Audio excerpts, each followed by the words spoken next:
पिछले वीडियो में हम लोगों ने देखा कि किस प्रकार से इटली और जर्मनी का यूनिफिकेशन हुआ, मेकिंग ऑफ स्टेट हुआ। अब आगे इस वीडियो में हम लोग देखते हैं कि किस प्रकार से ब्रिटेन में, इंग्लैंड में घटनाएं हुई, तो यहाँ पर किस प्रकार से बातें होती है। The strange case of Britain, Britain की अजीब दास्तान। तो ऐसा ब्रिटेन में ऐसा क्या हो गया जो कि इसे अन्य यूरोप के making of state, nation state से अलग करता है। कुछ स्कॉलर्स और विद्वानों का यह कहना है कि मेकिंग ऑफ नेशन स्टेट का जो मॉडल है, जो ब्रिटेन में हुआ, इसी प्रकार से होना चाहिए। यही एक्चुअल में मेकिंग ऑफ नेशन स्टेट का प्रोसेस होना चाहिए। तो इन सभी बातों को इस वीडियो में देखते हैं। ब्रिटेन में कोई अचानक से क्रांति नहीं हो गई थी, कोई रिवॉल्यूशन नहीं हो गया था, अचानक से किसी प्रकार का कोई विद्रोह नहीं हुआ था, बल्कि ब्रिटेन में यह एक स्लो प्रोसेस था। धीरे धीरे ब्रिटेन जो है एक नेशन की ओर बढ़ रहा था और यह एक लंबे समय में हुआ था। यहाँ पे अचानक से कोई क्रांति, रिवॉल्यूशन, विद्रोह, रिवोल्ट नहीं हुआ था। यहाँ पे एक स्लो प्रोसेस और स्टडी प्रोसेस था। इसलिए जो विद्वान और स्कॉलर लोग हैं, उनका यह मानना है कि इस तरह से नेशन मेकिंग होना चाहिए। हम लोग देखते हैं कि यूरोप में 1830 से 1848 के बीच में, between the period of 1830 to 1848, यह एक एज ऑफ रिवॉल्यूशन है, क्रांतियों का युग है। तो यहाँ पर हम देखते हैं कि बहुत सारी क्रांतियां हुई, रिवॉल्यूशन हुए और काफी मार काट, युद्ध, लड़ाई झगड़ा आदि हुए, वार हुए और इस तरह से रिवॉल्यूशंस हुए और इस तरह से मेकिंग ऑफ नेशन स्टेट्स का प्रोसेस हुआ। परंतु इस तरह की कोई बातें ब्रिटेन में नहीं हुई। जैसा कि हम लोग देखते हैं 1830 में फ्रांस में रिवॉल्यूशन हुआ और वहां पर कॉन्स्टिट्यूशनल मोनार्की की स्थापना हुई और इसका असर जो है उसके पड़ोसी देश नॉर्थ में किंगडम ऑफ नीदरलैंड में हुआ। वहां ब्रसेल्स में, जो कि बेल्जियम में है ब्रसेल्स, वहां पर रिवॉल्यूशन होता है, क्रांति होता है और वह नीदरलैंड से अलग हो जाता है। तो इन्हीं सभी कारणों से हम देखते हैं कि ऑस्ट्रिया का जो ड्यूक था, चांसलर था मेटरनिक, वह कहता है कि फ्रांस अगर छींकता है तो पूरे यूरोप को खांसी, सर्दी, जुकाम हो जाती है। When France sneezes whole Europe gets cold. तो इस तरह की बातें वह करता है। ठीक इसी प्रकार अभी जो पिछले वीडियो में हम लोगों ने देखा, इटली और जर्मनी का यूनिफिकेशन, वहां पर सेना की मदद से मेकिंग ऑफ नेशन स्टेट्स होता है और वहां सेना युद्ध के माध्यम से मेकिंग ऑफ नेशन स्टेट करती है। जैसा कि हमने जर्मनी में बिस्मार्क और इटली में गैरिबाल्डी और कैवोर के साथ देखा। ग्रीस में वार ऑफ इंडिपेंडेंस हो रहा है। बायरन, जो कि इंग्लिश पोएट थे, वो पैसे इकट्ठा कर रहे हैं, फंड रेज कर रहे हैं और पैसा इकट्ठा करके वह खुद युद्ध में जा रहे हैं लड़ने के लिए। और ग्रीस में वार ऑफ इंडिपेंडेंस हो रहा है, वहां भी मार काट बची हुई है। इतना ही नहीं, हम देखते हैं कि सोसाइटी के हर सेक्शन के लोग जो है विद्रोह कर रहे हैं, रिवॉल्यूशन कर रहे हैं। हम लोगों ने देखा कि पीजेंट रिवोल्ट हुए, किसानों का आंदोलन हुआ, कृषक विद्रोह हुआ 1848 में और यह लोग भी हथियार, लाठी डंडा भाला लेकर के यूरोप में क्रांति करने के लिए उतर गए और जो है फ्रांस में रिवॉल्यूशन कर दिए।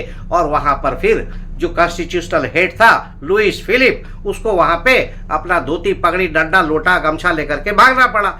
तो इस तरह से हम देखते हैं कि चीजें हो रही है। सिलेसिया में बुनकर लोग, वीवर लोग विद्रोह कर दिए, घर जाकर लूट दिए, उसका गोदाम में आग लगा दिए, स्टोरेज हाउस को बर्बाद कर दिए और हालत ये हो गई कि आर्मी को आना पड़ा। और फिर जो बुनकर, वीवर्स और आर्मी के बीच में और सिलेसिया का जो कॉन्ट्रैक्टर था, उन लोग के बीच में लड़ाई होती है और 11 बुनकर्स मारे जाते हैं। यह घटना जो है सिलेसिया का वीवर्स रिवोल्ट 1845 के नाम से जाना जाता है। तो इस तरह से हम देखते हैं कि काफी विद्रोह, क्रांति और अशांति, मारामारी मची हुई थी।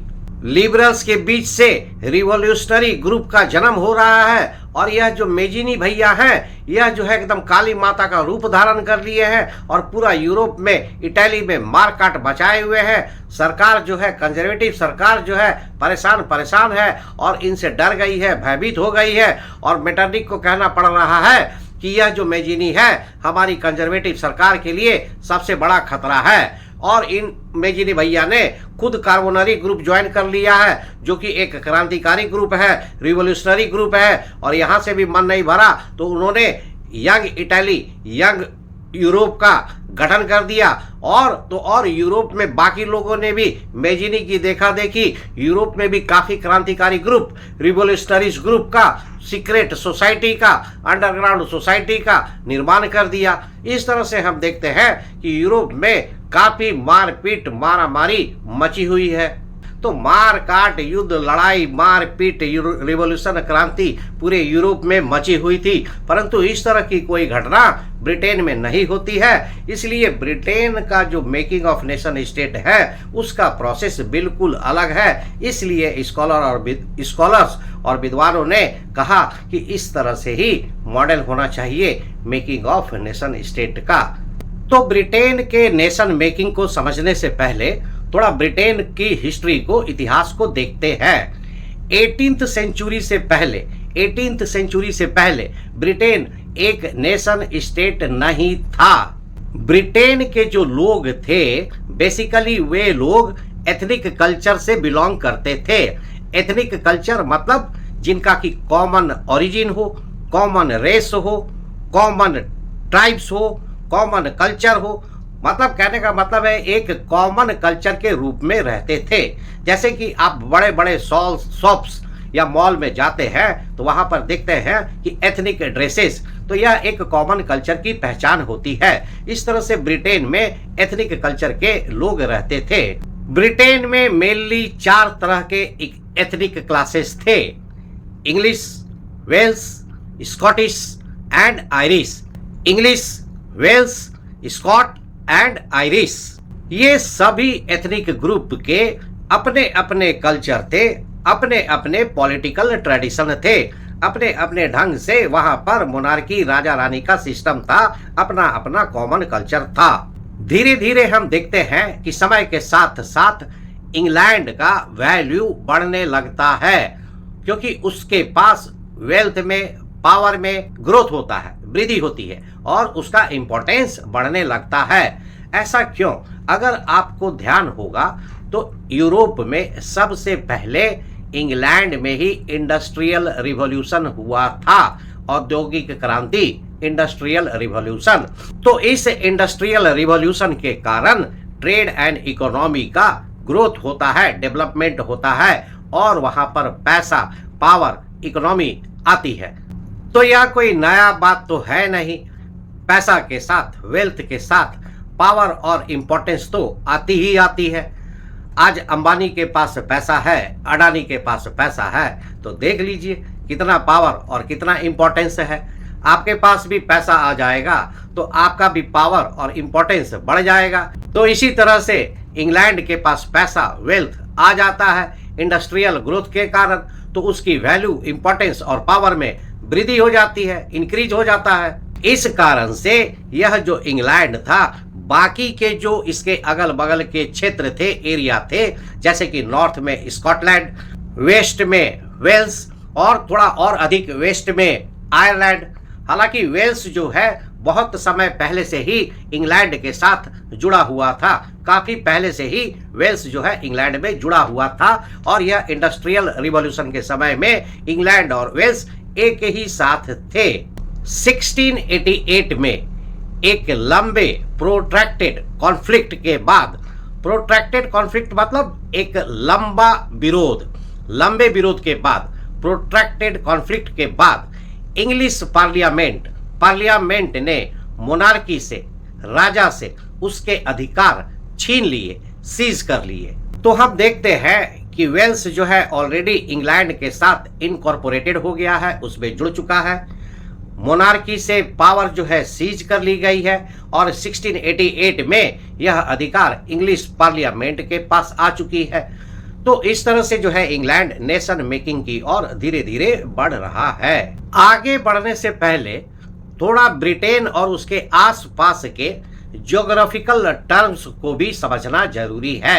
जैसे नंबर 1 ब्रिटिश आइस्ल, ISLE, ब्रिटिश आइस्ल। ये आइस्ल क्या हुआ? आइलैंड। तो ब्रिटेन और उसके आसपास के आइलैंड, द्वीप, इन सभी को मिलाकर ब्रिटेन और उसके आसपास के जो आइलैंड है उसी को मिलाकर ब्रिटिश आइल्स बोलते हैं।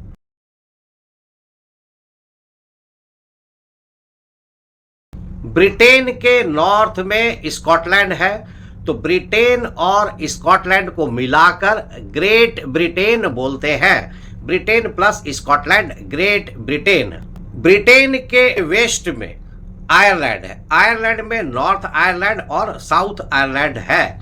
तो यह जो नॉर्थ आयरलैंड है और ब्रिटेन है और स्कॉटलैंड है, वेल्स तो ऑलरेडी जुड़ा ही हुआ है इंग्लैंड के साथ।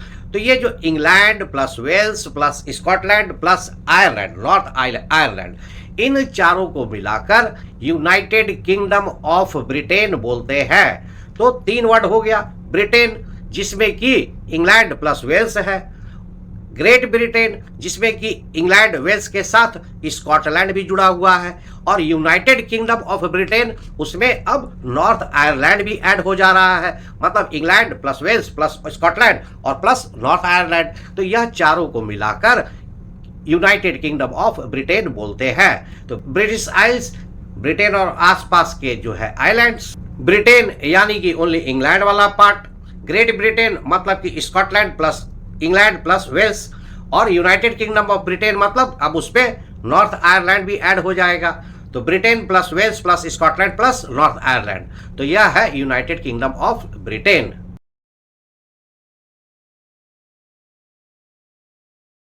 परंतु यह बाद की स्टोरी है कि आयरलैंड का नॉर्थ वाला part, north Ireland, United Kingdom of Britain में रहता है और साउथ आयरलैंड यह यूनाइटेड किंगडम ऑफ ब्रिटेन से अलग हो जाता है और आयरलैंड कंट्री के रूप में बनता है। जैसा कि आज हमें पता है कि आयरलैंड की एक अलग क्रिकेट टीम भी है। तो यह यूनाइटेड किंगडम ऑफ ब्रिटेन में अभी एट प्रेजेंट में नॉर्थ आयरलैंड का पार्ट है, परंतु उस समय मेकिंग ऑफ ब्रिटिश नेशन में पूरा के पूरा आयरलैंड का पार्ट था। इस चीज को ध्यान रखिए।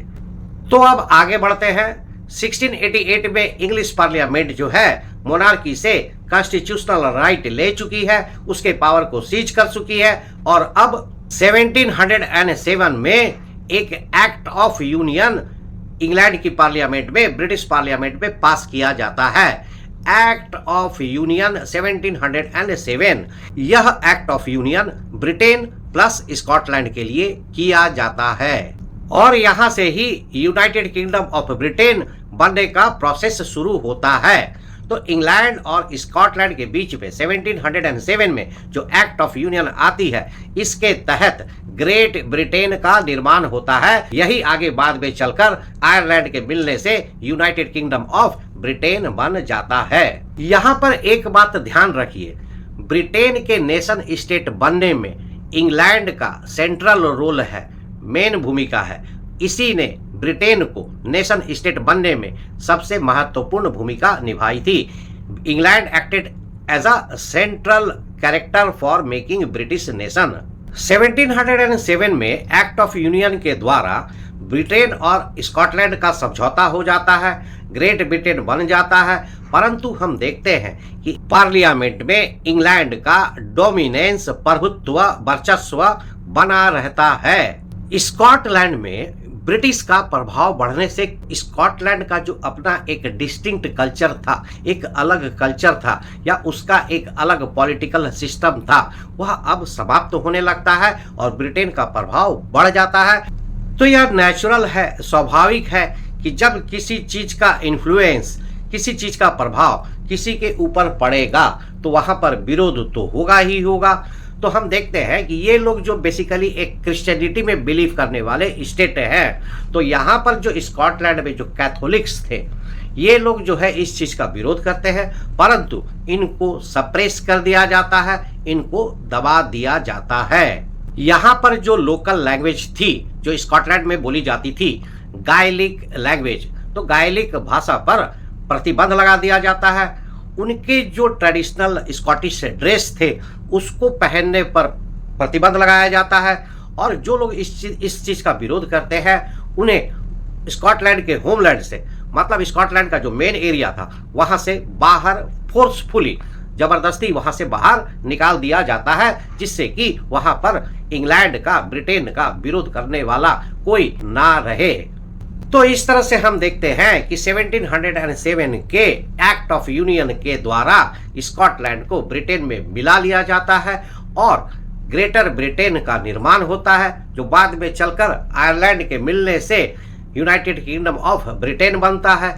हम लोगों ने देखा कि जो स्कॉटलैंड के जो लोग थे, खास करके जो कैथोलिक्स थे, उन लोगों के ऊपर काफी रेस्ट्रिक्शंस, प्रतिबंध लगाए जाते हैं। उनके गायलिक लैंग्वेज को स्टॉप किया जाता है, उनके ड्रेस का जो कल्चर था उसको रोका जाता है, और जो लोग विरोध करते हैं वहाँ स्कॉटलैंड का मेनलैंड से, होमलैंड से उनको बाहर निकाल दिया जाता है, जिससे कि किसी प्रकार का इंग्लैंड के खिलाफ विरोध ना हो। और इस तरह से स्कॉटलैंड जो है ब्रिटेन में इनकॉर्पोरेट हो जाता है, मिल जाता है, और ग्रेटर ब्रिटेन की स्थापना हो जाती है। अब हम लोग देखते हैं कि आयरलैंड में किस तरह से घटनाएं होती है। अभी तक हम लोगों ने देख लिया कि ब्रिटेन में स्कॉटलैंड मिल गया है और ग्रेट ब्रिटेन का फॉर्मेशन, स्थापना हो गया है। अब इसमें किस प्रकार से आयरलैंड जुड़ता है और किस प्रकार से यूनाइटेड किंगडम ऑफ ब्रिटेन की स्थापना होती है, तो आयरलैंड के केस को देखते हैं। तो आयरलैंड का भी वही हाल हुआ जो स्कॉटलैंड के साथ हुआ था। आयरलैंड में हम देखते हैं कि दो मेन कम्युनिटी रहती थी, दो समुदाय, एक कैथोलिक और दूसरा प्रोटेस्टेंट। चर्च के पुराने नियमों को मानने वालों को कैथोलिक कहते थे। यह चर्च के ओल्ड ट्रेडिशन, ओल्ड नियम कानून को मानते थे और इसमें कोई बदलाव नहीं करना चाहते थे। प्रोटेस्टेंट, जैसा कि नाम से ही पता चलता है, प्रोटेस्ट करने वाले, यह लोग पुराने रूल्स एंड रेगुलेशन, रीति रिवाज, ट्रेडिशन में रिफॉर्म्स के फेवर में थे। तो जो रिफॉर्म्स के फेवर में थे उन्हें प्रोटेस्टेंट कहते हैं, और जो पुराने तरह से रहना चाहते थे उन्हें कैथोलिक कहते हैं। तो आयरलैंड में दो मेजर ग्रुप्स थे, कम्युनिटी थे, एक कैथोलिक का और एक प्रोटेस्टेंट का। तो इंग्लैंड का एक पुराना रूल था, डिवाइड एंड रूल। इस पॉलिसी को उन लोगों ने आयरलैंड पे भी लागू किया, और आयरलैंड के जो प्रोटेस्टेंट ग्रुप के लोग थे उनको इंग्लैंड ने सपोर्ट किया, जिससे कि वह कैथोलिक ग्रुप के सामने खड़े हो सके। तो प्रोटेस्टेंट और कैथोलिक में डिवाइड एंड रूल करके वह आयरलैंड को ब्रिटेन के अंदर में मिलाना चाहते थे। यहाँ पर हम देखते हैं कि उल्फ टोन के लीडरशिप में यूनाइटेड आयरिशमैन एक ऑर्गेनाइजेशन, एक संगठन की स्थापना होती है। 1798 में एक रिवोल्ट होता है, विद्रोह होता है, जिसको कि दबा दिया जाता है, सप्रेस कर दिया जाता है। और इस 1798 के यूनाइटेड आयरिशमैन ऑर्गेनाइजेशन, जिसका लीडरशिप उल्फ टोन ने किया था, इसके पतन के बाद, फॉल के बाद, सप्रेशन के बाद आयरलैंड को 1801 में ग्रेट ब्रिटेन में मिला लिया जाता है, इनकॉर्पोरेट कर लिया जाता है, और इस तरह से यूनाइटेड किंगडम ऑफ ब्रिटेन का फॉर्मेशन होता है, स्थापना होती है। तो इस तरह से एक ब्रिटिश नेशन, ब्रिटिश राज्य का निर्माण होता है, जिसमें कि इंग्लिश कल्चर डोमिनेंट होती है, प्रभावी होती है। स्कॉटलैंड और आयरलैंड एक सब ऑर्डिनेट की तरह ही रह जाते हैं, और मेन रोल इंग्लैंड का इस ब्रिटिश नेशन में रहता है। अब इस न्यू ब्रिटेन के लिए नए सिंबल्स बनाए जाते हैं, जैसे कि number 1 British flag, Union Jack.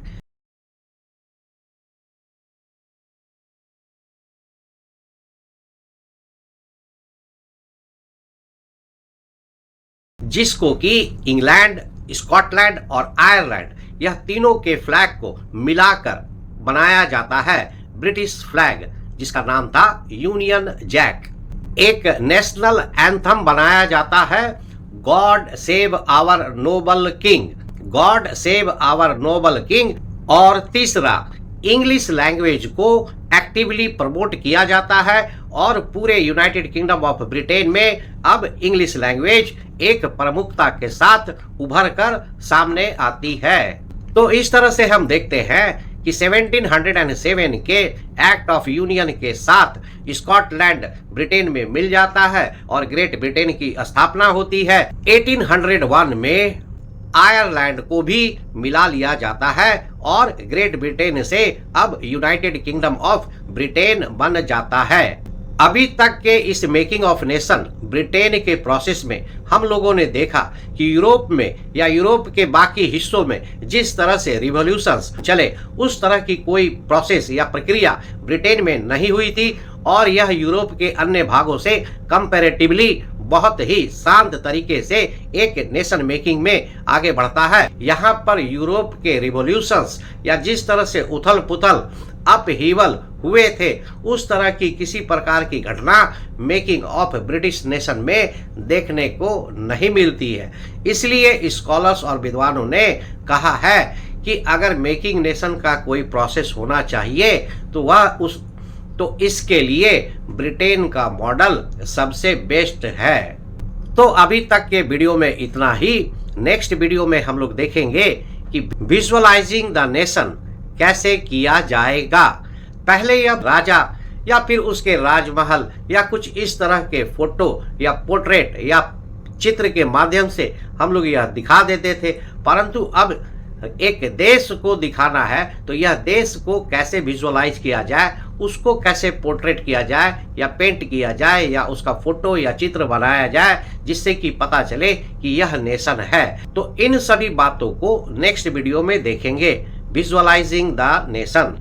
तब तक के लिए थैंक यू, धन्यवाद, जय हिंद।